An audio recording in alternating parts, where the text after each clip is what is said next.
baik. Assalamualaikum warahmatullahi wabarakatuh. Perkenalkan, nama saya Muhammad dari kelompok 13. Nah, pada kesempatan kali ini saya akan mendemonstrasikan aplikasi yang telah kami buat, yaitu Numera.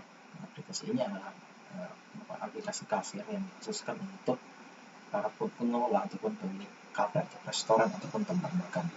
Nah, di sini langsung saja untuk perkenalannya, yaitu ada fitur autentikasi, di mana pengguna bisa melakukan register dan melakukan login. Di sini karena kita belum register, sini kita register dulu.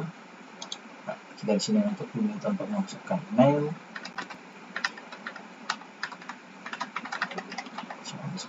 lalu kita klik daftar.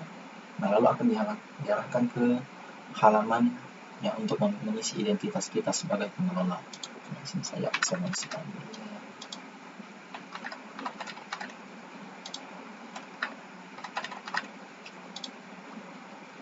Nah, lalu selanjutnya kita akan diarahkan ke halaman untuk mengisi informasi tentang restoran ataupun makan yang kita kelola. Di sini ditulis di gambar, contohnya saya di gambar ini, dan nama restorannya misal alamat, lalu nomor WhatsApp. Kalau kita klik selanjutnya, kita akan diarahkan ke halaman dashboard. Nah, selanjutnya fitur kedua yang ingin saya jelaskan di sini yaitu fitur manajemen menu. Nah, di sini bisa kita lihat terdapat banyak sekali pilihan menu. Di sini kita juga bisa menambahkan menu baru, misalkan di sini kita menambahkan misalkan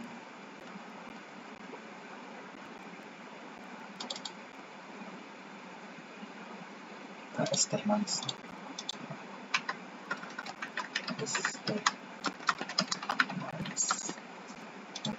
Harganya misalkan 5.000, kategorinya ini.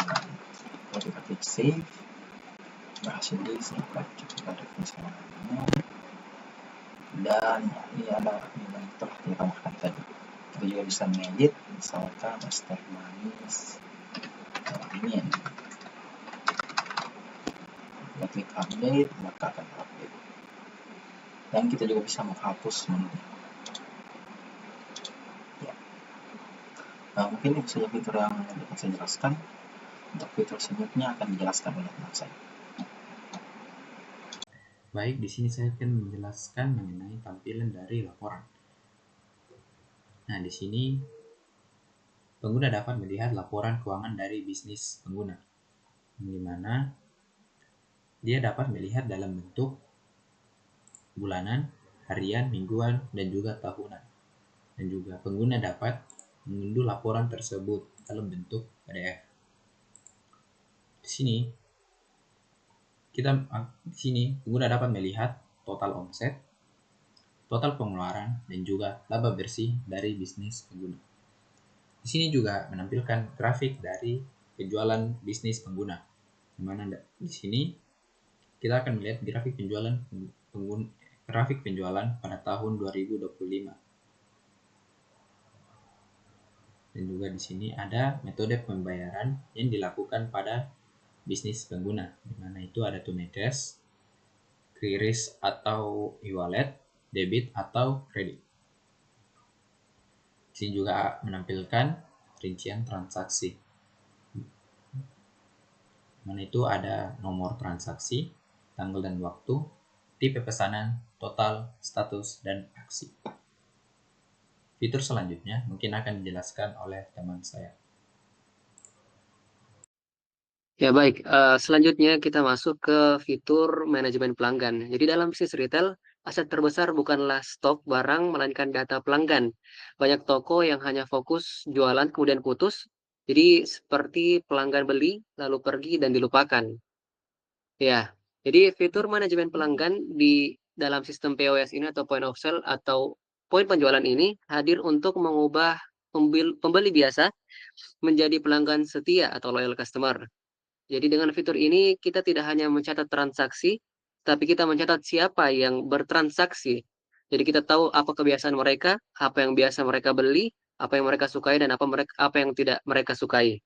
Jadi ini memungkinkan kita mengenali mereka saat datang kembali, menyapa mereka dengan namanya, bahkan bisa menjaga hubungan jangka panjang dengan para pelanggan. Nah, untuk fitur pelanggan yang kami buat itu, fitur manajemen pelanggan yang kami buat itu seperti ini. Jadi di sini ada em, tombol tambah pelanggan, jadi kita bisa menambahkan daftar pelanggan baru. Kita misalnya tulis nama di sini, terus nomor teleponnya itu, alamat, statusnya kita bisa tentukan aktif atau nonaktif, dan juga catatan. Misalnya Fadil ini suka ayam goreng. Terus kemudian kita simpan pelanggannya. Nah, maka akan muncul eh, daftar baru seperti ini. Terus di sini kita bisa mengeditnya juga kembali ketika kita salah memasukkan nama. Kita klik edit pelanggan, terus kita ubah namanya. Misalnya kita ganti jadi Ifwat. Terus eh, nomornya kita ganti juga. Nah, seperti itu. Kemudian kita klik simpan perubahan. Nah, maka kita bisa lihat dalam daftar pelanggan itu nama juga nomor teleponnya berubah. Nah, untuk di sini juga ada search bar-nya, jadi kita bisa mencari nama pelanggan kita berdasarkan nama atau berdasarkan nomor teleponnya. Contohnya kita ketik A, maka muncul semua nama yang mengandung huruf A. Kemudian kita lanjutkan lagi dengan B, maka muncul semua nama yang mengandung unsur AB. Di sini hanya ada Abil. Terus ketika kita mengetik J, maka yang muncul semua daftar pelanggan yang berawalan J. Dan ketika kita coba memasukkan nomor telepon, misalnya yang berakhiran 1623, maka muncul daftar pelanggan yang memiliki nomor telepon berakhiran 1623. Nah, di sini kita dapat menghapus juga pelanggannya, misalnya seperti ini, bisa jam. Dan kita bisa melihat detail pelanggan dan riwayat pembelian pelanggan. Jadi ada nomor juga tanggal transaksi, ID transaksi, total belanja, status, dan aksi. Ya, mungkin itu saja untuk fitur manajemen daftar pelanggan. Terima kasih. Oke, Pak Yusuf Karaya. Saya mau menjelaskan bagaimana bagian pengaturan fitur kami itu bekerja. Nah, untuk ini tampilan pengaturan kami kita tinggal tekan di bagian sini. Nah, untuk nama toko kita bisa edit di sini ya. Numera point of sales misalnya jadi Numera aja. Terus kita bisa edit alamatnya Jalan eh, Manino. Terus kita edit nomor teleponnya 0805 456 323. Oke. Oh gitu bisa memperbahan. Nah, ada pop up nanti muncul. Bakal itu masih simpan. Untuk selanjutnya ada pajak dan stroke. Ini kita bisa atur berapa pajak PPN-nya, misalnya 14, terus berapa service charge-nya, terus kita bisa pilih printernya di mana kita akan cetak, dan ada catatan kakinya atau footer yang di bagian bawah itu. Nah, itu kita bisa simpan juga di sini. Selanjutnya, di bagian akun dan keamanan kita bisa mengganti password lamanya kita dan password barunya kita. Kita juga bisa edit profil untuk bagian admin numeralnya. Lalu di bagian backup data kita bisa download backupnya dan kita bisa reset datanya untuk aplikasinya kita menggunakan tadi kita sudah ganti ke Jalan Marino. Kita bisa reset datanya. Ini ada pop up apakah kita mau hapus atau tidak. Jadi kita hapus. Ini reset kembali. dalam proses pemberkaan.